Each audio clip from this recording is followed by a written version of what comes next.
If you're over 50 and trying to build muscle, the biggest mistake is training the same way you did in your 20s. Because after 50, the goal is not just to lift more. The goal is to build muscle in a way your joints, nervous system, and recovery can actually tolerate. And that's where most people get stuck. They either train too carelessly, too much momentum, too much ego, too little control, or they become so afraid of injury that they stop challenging their muscles properly. Both are a problem, because if you want to look stronger, feel stronger, and age well, you need muscle, but you need to build it intelligently. I'm Coach Payas, and this is something I see all the time. One of my clients started going back to the gym. He was motivated and he wanted to regain strength, lose belly fat, and feel like himself again. But like everyone else, he starts doing what he remembers from years ago: lifting quickly, chasing heavy weights, not controlling the movement, and not paying attention to posture, not really feeling the muscles. A few weeks later, either his shoulder starts bothering him, his lower back gets tight, or progress just stops. And then he says, maybe my age is the problem. But usually, age is not the real problem. The real problem is poor training quality. That's what we are going to fix in this video. The first thing you need to understand is that every repetition has three parts. There is the lifting phase where the weight goes up. That's called the concentric phase. Then there is the pause or hold where the weight doesn't move but your muscles are still working. That's the isometric phase. And then there is the lowering phase where the muscle lengthens under control. That's the eccentric phase. Most people only pay attention to 1/3 of the rep. They focus only on lifting the weight. They throw it up, use momentum, and then let gravity do the rest. That's not muscle building. That's just moving weight. If you want better muscle gain after 50, you need to make each rep do more work. And the easiest way to do that is to control the tempo. A very good starting point is simple. Take about 1 second to lift the weight, hold for a second, and then take about 3 seconds to lower it. That one small change makes your set more effective immediately. It increases time under tension, improves muscle fiber recruitment, and usually forces you to use a more appropriate weight. That's a good thing, not a bad thing. Let me make that practical. If you are doing a dumbbell shoulder press, don't just push the weight up and drop it back down. Press it up with control, pause at the top for 1 second, then lower it slowly for 3 seconds. If you're doing a lat pull down, don't yank the bar. Pull it down, hold for a second while squeezing your lat, then let rise slowly. That's how you teach the body to build muscle instead of just surviving the set. Now, out of these three phases, the eccentric phase is especially important after 50. Why?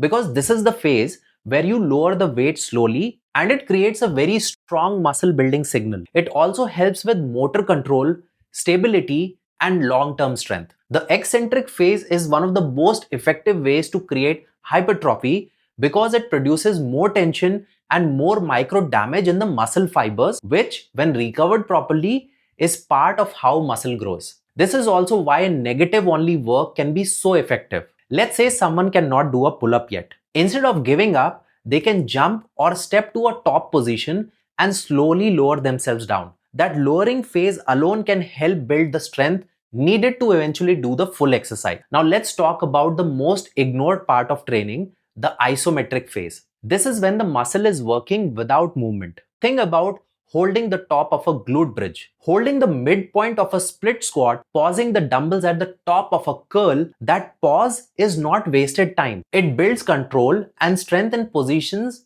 where many people are weak. Isometrics are one of the most underrated tools, especially for strength, injury prevention, and breaking plateaus. And this matters even more after 50 because you are not just training muscle, you are training positions, control, and joint stability. Now here's another big misunderstanding.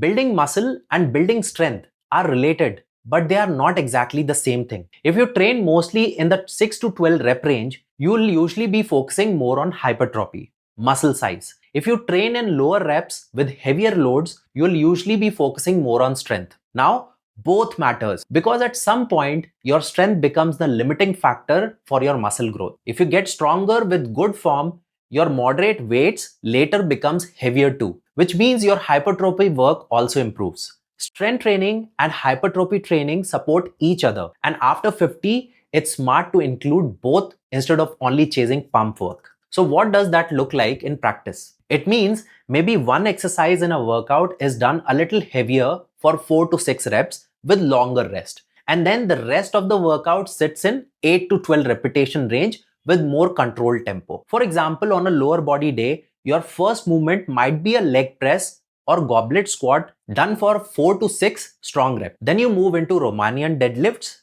split squats, glute bridges, and hamstring curls in the 8 to 12 range. That combination builds strength and muscles without making your whole session feel like a powerlifting meet. Now let's talk about something that destroys progress silently: posture and balance. Most people are stronger in the front of the body than the back. So strong chest, weak upper back, tight hip flexors, weak glutes, over time that pulls the shoulders forward, compresses the neck, changes the way you move, and increases stress on the joint. This is why someone can do rows and still feel only their arms, or press overhead and feel mostly their neck and traps. So after 50, you want to train not just harder, but more balanced. A simple example is this. If you're doing pushing movements, make sure you also do at least as much pulling. If your shoulders are always tight, add face pulls.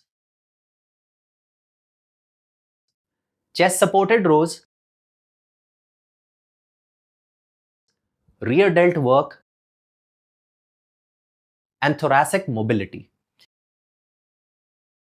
If your hips are stiff, don't just squat more. Strengthen glutes and hamstrings too. Now let's talk about injury prevention, because this is the biggest reason many people over 50 stop training consistently. The goal is not to have one amazing workout. The goal is to keep training month after month without interruption. Strength training reduces injury risk significantly, and that avoiding minor injuries is one of the most underrated muscle building strategies. Because if you strain your shoulders every 8 weeks, your lower back flares up every 2 months. Your body never gets enough uninterrupted time to actually build. This is why I would rather see someone progress slowly with perfect control than aggressively with sloppy reps. Now here's another smart concept for people who have been stuck for a while: micro loading. This is one of the easiest way to keep progressing without shocking your joints. Instead of increasing weight by huge jumps, increase it by small amounts available. 1 kilo, half kilo, even less if possible.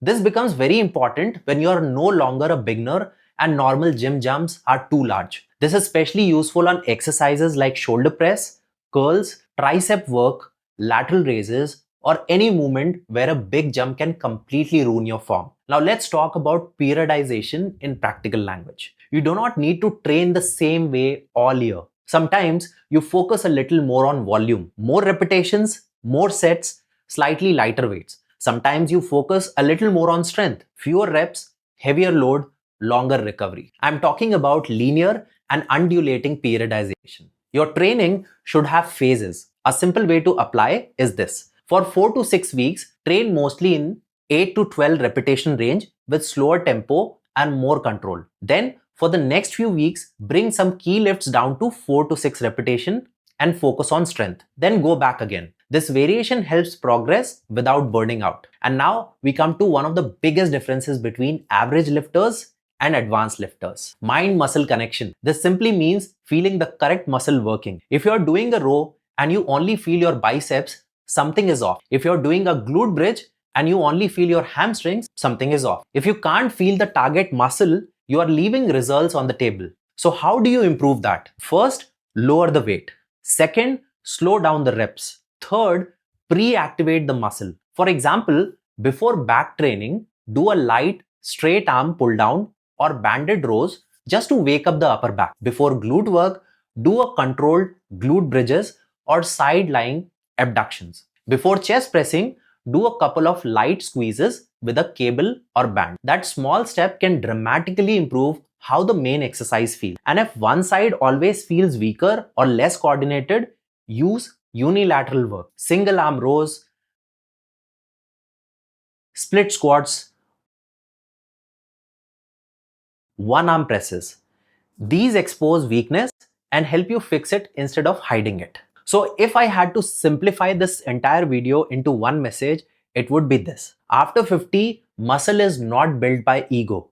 It is built by quality. Quality of repetitions, quality of control, quality of recovery, quality of progression. That's how you build muscle that looks good, feels strong, protects your joints, and actually lasts. And this is exactly why random tips are not enough. Because one person needs better tempo, another needs better posture, another needs more pulling volume, another needs micro loading, another needs better recovery. The real transformation happens when those details are personalized and structured into a system. That is the difference between watching fitness content and actually building a body. If you just want tips, you'll always find plenty on my channel. But if you are done with guessing and you want a professional lean body blueprint designed for busy adults over 50, something that helps you build muscle, lose fat, improve posture, and protect your joints, then go to chimpanzee.com, watch the training video, understand the science, and if it makes sense, apply. And before you go, tell me in the comments,